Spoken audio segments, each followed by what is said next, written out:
Well, welcome back to BRS, Bears Rod Shop, for August 26th here on a wonderful Thursday in warm Texas. Not too bad. I think we're going to be about 98 today. That's comfortable.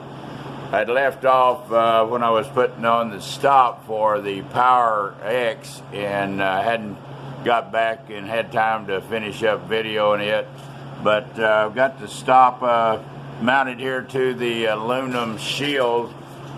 And the aluminum shield is about 5 thousandths below table, so I can utilize it. I really wasn't wanting to put the pop rivets in, but may end up coming in here and TIG weld that little bracket and then grind them down. It shouldn't interfere down here, but if it does, we'll correct that later. Let's turn her on here a minute. And before I say, the only reason I hadn't already mounted it, I'd like to crush this cable. And I talked about that earlier. And this guard, if I hadn't heard it pop, it would have cut that cable in two. So that's all out of our hair. And on today's agenda, it's kind of a mixed bag. Went to a garage sale about a year ago, and my son-in-law's father had passed away, and bless his heart. Had this seal, some kind of deal to put seals in those big old pistons. I don't know what kind of pistons they were, but it's huge. And had this lid, and then had a big old pressure tank. This will be another project piece here. Lots we can make with this. Maybe even another indexer for the rotary table if we need it, or the fixture table. Good thing to have a little AutoCAD. Went in there and printed out the octagon this morning. So we'll cut in the hex first, cutting it down 3/4 of an inch, and then step up 3/8, and then we'll cut the octagon in. And inside here is a 2 4 thousandths bushing here that steps from 2 4 thousandths down to about 1.5 inches. Then I'll make another bushing that goes in there that will step it down from the 1.5 inches to 1 inch, and that's about as far as I need to go. This right here is a piston out of the Corvette on the front, and so happens that thing's going to work out really good for another bushing. Got a bag full of those. Let's go over here kind of today and get back towards the fixture table that is not finished. Wished it was, but we got a lot of things going and getting that generator hooked up. This was over at a scrap bin a couple of years ago. I got 2 of these, I think 50 cents. Now aluminum, that would be $5 because of the cost of a scrap aluminum.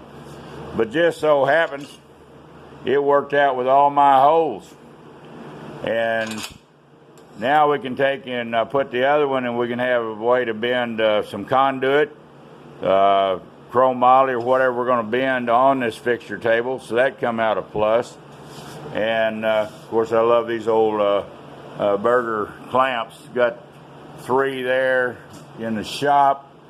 And when you go to Harbor Freight right now, these clamps right here they're not expensive. They're just not stocking them.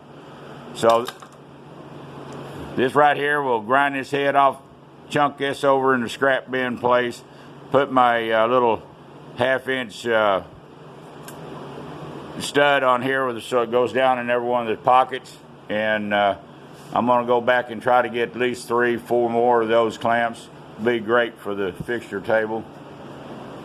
And we did the video on the generator. It is all hooked up, guys. We can power not only the mill back there, we can power the big lathe, power the 2 welders, one at a time, of course. But at least we've got about 9,500 constant amps at 50% duty cycle running. And she's going to be real good. She's a little loud, so I'm hoping that any thieves won't hear it running. And then that fixture table we talked before, it's going to be over here. It's going to be able to remove and from the welding table cart, come over here and get underneath the old drill tree. Now, that project turned out to be pretty fun, and it's well worth my time to build that thing. And I'm going to end up swinging her out of the way here. It's about time to turn the AC on, guys. We hope you like these videos, and let us know how y'all are doing around the countryside. Had a real good time watching Harold over there at ARW and all the California guys, and they're fighting wildfires right up to their doors. So y'all pray for them, think about them, and get on their channel and give them a comment that you're thinking about them. And that's ARW, American Redneck Workshop. Old Harold's a hoot. He's a fun guy to watch. Brian over there at Metal Shaper, have an enjoyable weekend. You're starting to do all those chickens. I wish I was there to help. And Brian at BC Block, always thank you too for your comments, especially on the old Dodge. Kind of slacked off it till I find out if it's the computer for sure or it's just the map sensor. But y'all like your comments, please leave them down below. Please subscribe, please share, and help us grow. Come back and see us. We're out.